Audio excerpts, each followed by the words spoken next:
زه هغه څه چې په خپله پوهېږم خپل د ناقص نظر په اساس باندې زه تاسو دوستانو سره او اسلامي امارت سره شریکوم که چېرته هغې کې کوم یو ټکي مفیده وسي او پې عمل وشي دا به زما لپاره د ویاړ ځای چې ما خپل نظر ورکړي. کره معلومات، بېلابېل نظرونه او ځانګړي بحثونه موږ پر ورځنیو سیاسي، کلتوري، اقتصادي، چاپېریال اړونده او ورزشي موضوعاتو بحث کوو.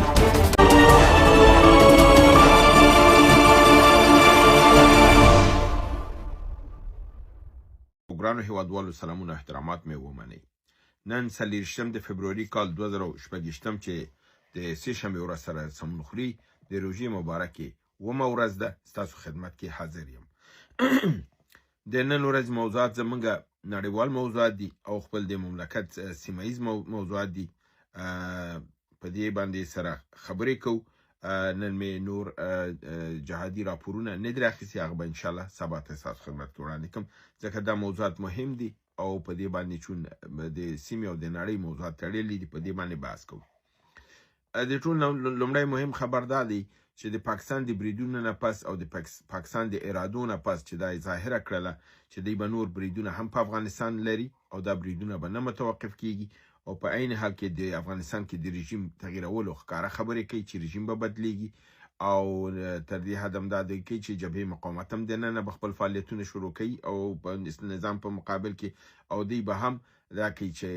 د جبهې مقاومت دی وایي چې د شمال د خوا نه به فشار راولي او پاکستان به د قندهار او د جنوب د خوا نه فشار راولي او په دې رقم سره دوی ښکاره توګه د نظام د بدلون حمله تړلې ده. په داسې یو وخت کې افغانستان ته څه کول پکار دي؟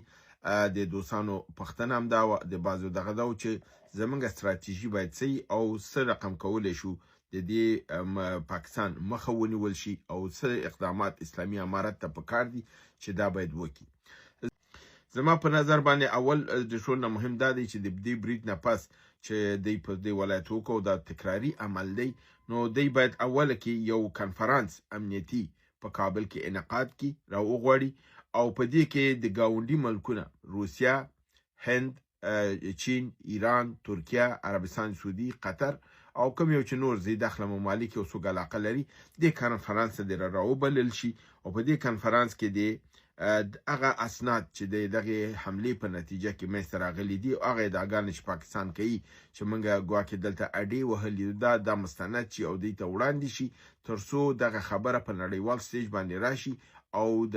په حساب د شورای امنیت ته حد اقل دا ورسیږي ځکه تر اوسه هیڅوک په دې متعلق کې کوم اقدام نه کوي. نو زما په نظر باندې د ټولو نه اړین دا دی چې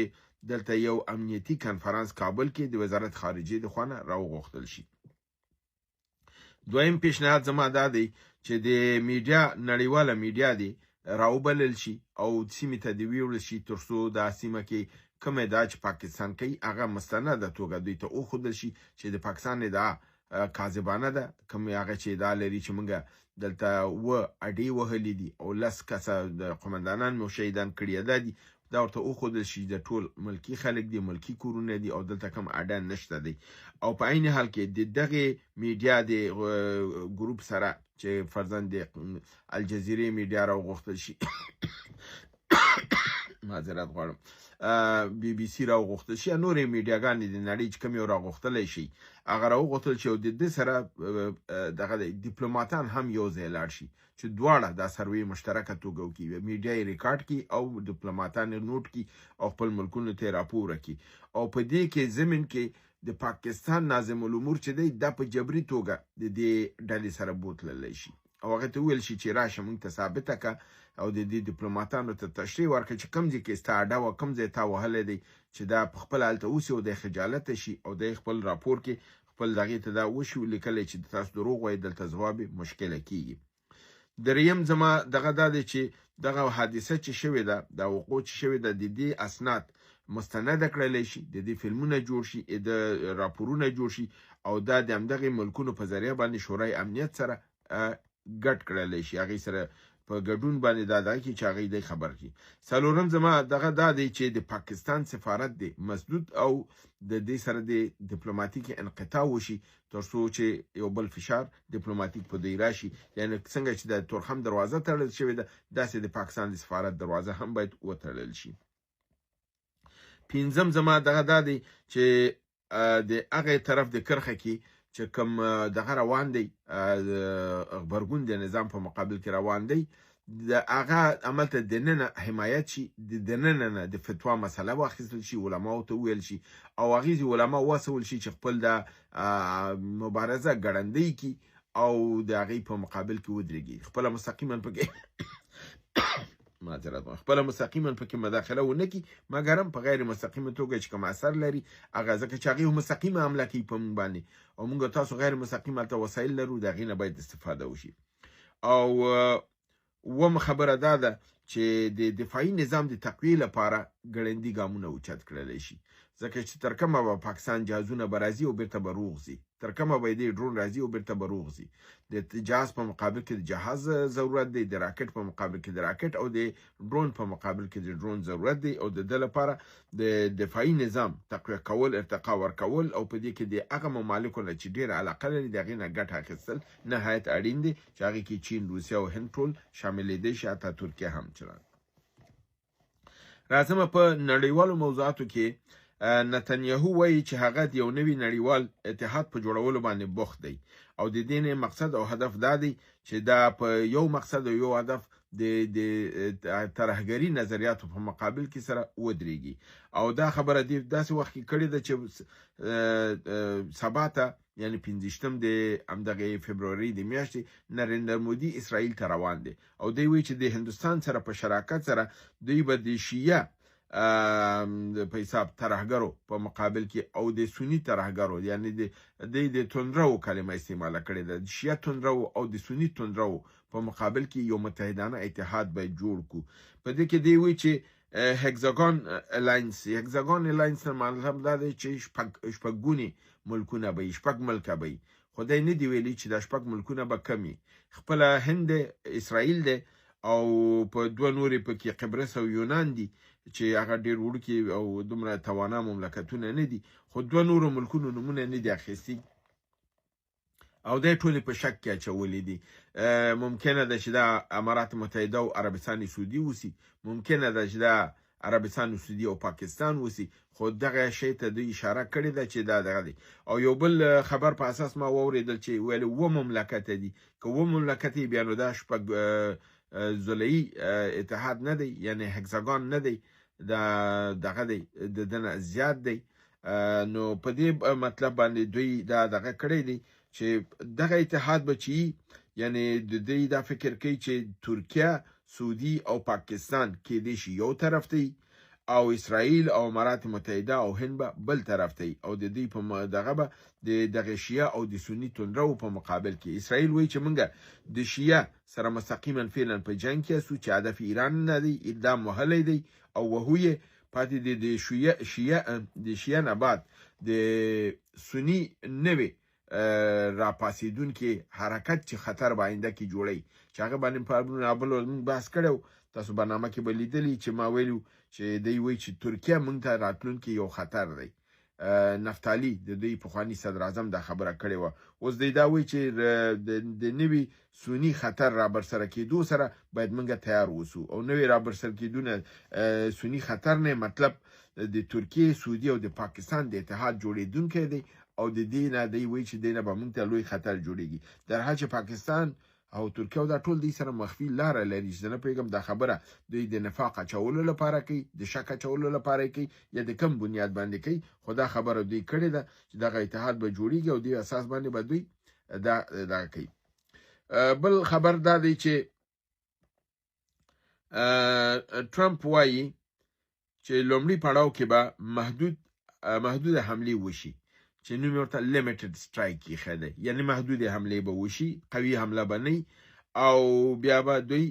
خبرو ته ادامه ورکړي که چېرته بیا خبرو دغه نتیجه ورنه کړه بیا فول سټرایک به وي مکمل حمله به وي او د دې حمله کې باید نظام له منځه لاړ شي دا د محدودو حملو په هکله باندې ټول دا وایي چې دا ممکنه ده د محدودو حملو نه به هدف دی چې اسرائیل مطمئنه کړي چې دا د ما حمله وکړله او په عین حال کې ایران ته به ووایي چې زه یو محدوده حمله کوم او ته دغه عکس العمل مخکاره کوم مسله به ختمه شي په عین حال کې بل خبر داسې دی چې امریکا د ایران سره خبرې کړې دي چې یو محدود عملیات به زه په تا وکړم، یو محدود عملیات ته په ما وکړه، زه به هم ستا اساسات نه وهم، ته به هم زما اساسات نه وهې. یعنې هغه مهم اساسي نقطې او ځایونه چې ډېر لوی ضربه ورسېږي په دې رقم ته د وړو پوځه به کېښودل شي، ته به هم محفوظ یې، زه به هم محفوظ شم، د دې جنګ نه به ووځو او اسرائیل ته به هم دغه شي چې دغه دی موږ خو حمله وکړله کامیاب نه شولو. مګر ایران دا خبره کاملا رد کړې ده او ایران ورته ویلي دي چې که حمله جزوي وسي او که قوي وسي موږ به د پوره جنګ په معنا فل سکل وار باندې به نیسو او موږ عمل به ډېر جدي او سخت دي. په عین حال کې د امریکې پخوانی د اردو قماندان یعنی سنکام قماندان او بیا د CIA رئیس جنرال ډیوډ پیټرس خبره کړې ده چې دغه خبره په دې باندې ارزښت او وزن لري چې دا د نظامی جنرال تیر شوی دی په غټو جنگونو کې او د عراق او همدارنګه د افغانستان او د ټولو جنگونو کې، بل دا دی چې د CIA رئیس پاتې شوی دی. نو هغه دا خبره کړې ده چې که چېرته په لیمیټډ سټرایک وکړي یعنی محدوده حمله وکړي، که میډیم سټرایک وکړي متوسطه حمله وکړي، یا فل سټرایک وکړي مکمله حمله وکړي، په هیڅ صورت باندې د ایران نظام نشي راپرځولی، دا امکان نه لري. نو دا خواري ستاسو بې ځایه ده او دا زیات وخت او د پیسو ده او دا کار مه کوئ. دا مشوره ده. او په عین حال کې د ډونالد ټرمپ شاوخوا ځینې نورو سناتورانو حتی خپل معاون جي ډي وینس هم دا دغه کړي چې حمله زموږ په ګټه نه ده، باید د ده نه مخنیوی وشي. مګر اوس ډونالد ټرمپ د فرار لاره لټوي چې څه رقم دغه لویې ادعاګانې چې کړي دي د نه څنګه ووځي، هغه لاره ځان ته لټوي، ځکه چې هلته اسرائیل ورته خپې دوه اړمې کړي دي که تا بریدونه که زه برید کومه. په دغسې صورت کې دی په یو ستونزه کې دي. اوس دا ویل کېږي چې ممکن امریکا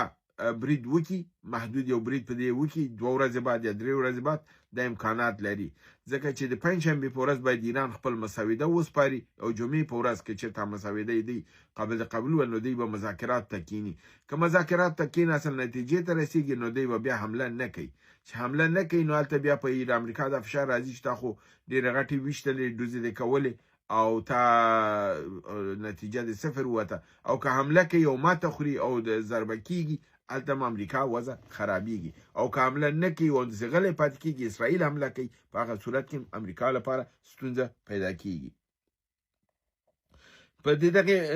سیناریو په رڼا کې چې اوس هم ټول دغه د اکثرا ممالکو خپل ډیپلوماتان د ایران نه ویستل، د هند په شمول او د نورو